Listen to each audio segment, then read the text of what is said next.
जय हिंद दोस्तों, वंदे मातरम। कांग्रेस पार्टी के सांसद और पूर्व वित्त मंत्री पी चिदंबरम के बेटे कार्ति चिदंबरम की मुश्किलें एक बार फिर से बढ़ गई हैं। दरअसल दिल्ली की राउज एवेन्यू कोर्ट ने कथित चीनी वीजा घोटाले में कार्ति चिदंबरम और उनके करीबी chartered accountant S Bhaskar Raman सहित 6 अन्य आरोपियों के खिलाफ में आपराधिक साजिश, धोखाधड़ी, जालसाजी और रिश्वतखोरी के आरोप तय करने का फरमान जारी कर दिया है। दोस्तों, यह मामला साल 2011 का है, जब कार्ति चिदंबरम के पिता पी चिदंबरम यूपीए सरकार में गृह मंत्री थे। सीबीआई का आरोप है कि कार्ति चिदंबरम और उनके सहयोगियों ने पंजाब में एक थर्मल पावर प्लांट प्रोजेक्ट के लिए चीनी विशेषज्ञों को अवैध रूप से वीजा दिलाने के बदले तकरीबन 50 लाख रुपए की रिश्वत ली थी। कोर्ट के इस फैसले से राजनीतिक गलियारों में हलचल तेज हो गई है और कांग्रेस पार्टी पर एक बार फिर से भ्रष्टाचार के पुराने दाग उजागर होने के आरोप लग रहे हैं। आइए दोस्तों, इस मामले को पूरा विस्तार से जानते हैं कि आखिरकार ये कौन सा घोटाला है, और आप लोग भी अपनी राय, अपने विचार, अपनी भावनाएं हमें कमेंट सेक्शन में जरूर लिख करके बताएं। दोस्तों, यह घोटाला साल 2011 में सामने आया था, जब वेदांता ग्रुप की कंपनी तालवंडी साबो पावर लिमिटेड यानी कि टीएसपीएल पंजाब के मनसा जिले में एक थर्मल पावर प्लांट लगा रही थी। प्रोजेक्ट में देरी हो रही थी क्योंकि चीनी विशेषज्ञों को वीजा नहीं मिल रहा था।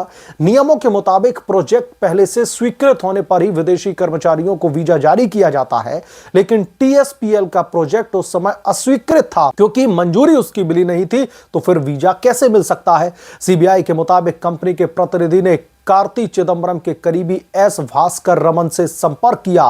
भास्कर रमन ने कार्ति चिदंबरम के माध्यम से गृह मंत्रालय पर दबाव डलवाया क्योंकि उनके पिता पी चिदंबरम उस समय गृह मंत्री हुआ करते थे और अवैध रूप से 263 चीनी नागरिकों को वीजा जारी करवा दिया गया। बदले में कंपनी ने कथित तौर पर 50 लाख रुपए की रिश्वत खाई थी, जो कि कार्ति चिदंबरम की कंपनी चेस मैनेजमेंट सर्विसेज में ट्रांसफर की गई। सीबीआई ने दोस्तों इस मामले में साल 2017 में एक एफआईआर दर्ज की और जांच के दौरान कई छापेमारी भी की गई। कंपनी के एक प्रतिनिधि विकास मखारिया को सरकारी गवाह जो है बनवाया गया था, जिन्होंने रिश्वत देने की बात खुद कबूल की थी। कोर्ट ने अब प्रथम दृष्टया सबूतों के आधार पर आरोप तय करने का फरमान जारी कर दिया है, यानी कि पी चिदंबरम के बेटे कार्ति चिदंबरम के ऊपर कोर्ट की तरफ से यह बड़ा झटका है। स्पेशल जज विनय सिंह ने कहा कि मामले में आपराधिक साजिश और भ्रष्टाचार के पर्याप्त प्रमाण हैं। एक आरोपी को सबूतों की कमी से बरी कर दिया गया, लेकिन कार्ति चिदंबरम और भास्कर रमन सहित 7 पर अब आरोप तय होंगे। अगली सुनवाई दोस्तों कोर्ट ने 16 जनवरी 2026 को रखी है। राउज एवेन्यू कोर्ट के स्पेशल जज जो कि सीबीआई के मामलों के लिए बैठते हैं, उन्होंने विस्तृत आदेश में कहा कि सीबीआई के द्वारा पेश किए गए दस्तावेज और गवाहों के बयान प्रथम दृष्टया अपराध साबित करते हैं। आरोपों में भारतीय दंड संहिता की धारा 120 बी आपराधिक साजिश आती है। इसके अंतर्गत धोखाधड़ी संबंधित धाराएं और भ्रष्टाचार निवारण अधिनियम की धाराएं शामिल हैं।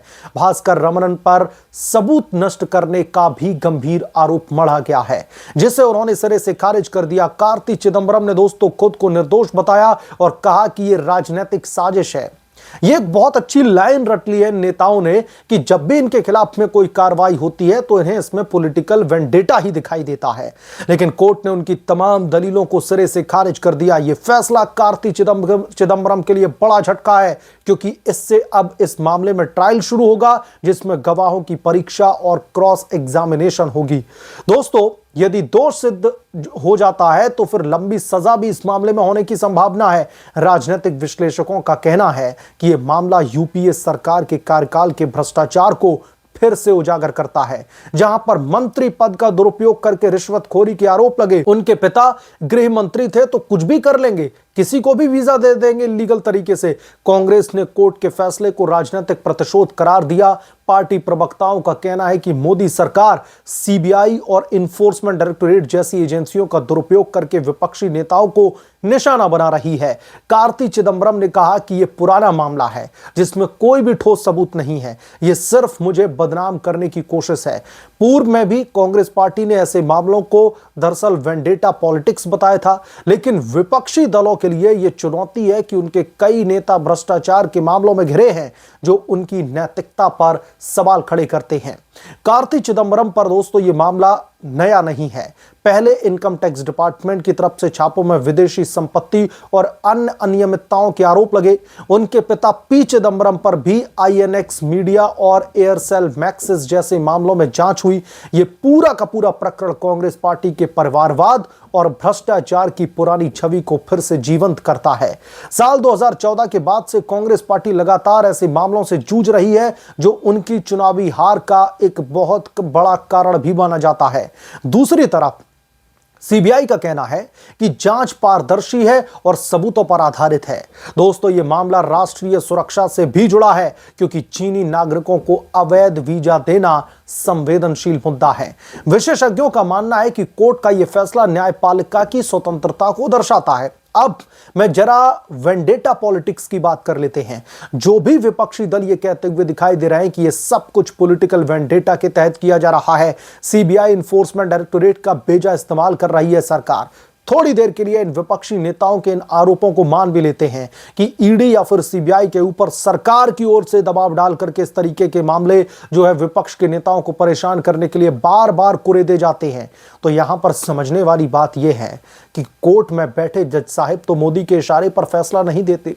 ईडी ने मान भी लीजिए, सीबीआई ने मान भी लीजिए, वेंडेटा पॉलिटिक्स के तहत आपके खिलाफ में चार्जेस फ्रेम किए, उसके बाद में कोर्ट में सुनवाई होती है, दोनों पक्षों को अपनी बात रखने का पूरा अधिकार मिलता है। उसके बाद में जज साहिब जिस भी दलीलों से कहीं ना कहीं कन्विंस होते हैं, उसके बाद में ये बड़ा फैसला जारी करते हैं।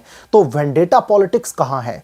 जब आपकी चोरी पकड़ी जाए, जब आपके घोटाले पकड़े जाए, तो आपको वेंडेटा पॉलिटिक्स याद आने लगती है।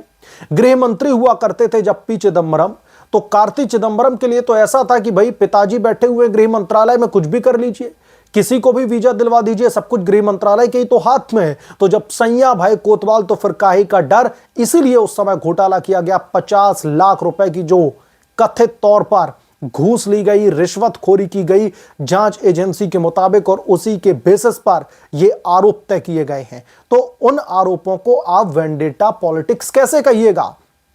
आप बार बार सिर्फ एक लाइन बोल करके सब कुछ पॉलिटिकल वेंडेटा के तहत उनके खिलाफ में किया जा रहा है। जो मौजूदा सरकार है वो बार बार राजनीतिक द्वेष की भावना के तहत आपके खिलाफ में कार्रवाई कर रही है। आप कब तक इस तरीके के बहाने बनाते रहिएगा? आपके खिलाफ में जो सबूत हैं, जो सीबीआई की स्पेशल टीम ने कोर्ट में पेश किए, और उन सबूतों के बेसिस पर तमाम दलीलें पेश की गई। आपने तो वहां पर भी कहा कि वेंडेटा की पॉलिटिक्स है, आपने वहां पर भी उन तमाम सबूतों को खारिज करने की कोशिश की, लेकिन साफ साफ कह दिया कोर्ट ने कि इन तमाम सबूतों को देखने के बाद में यह साफ तौर पर पता चलता है कि इस मामले में बड़े पैमाने पर भ्रष्टाचार किया गया है, बड़े पैमाने पर घूसखोरी की गई है, बड़े पैमाने पर अनियमितताएं बरती गई हैं, लिहाजा आपके खिलाफ में आरोप तय किए जाते हैं।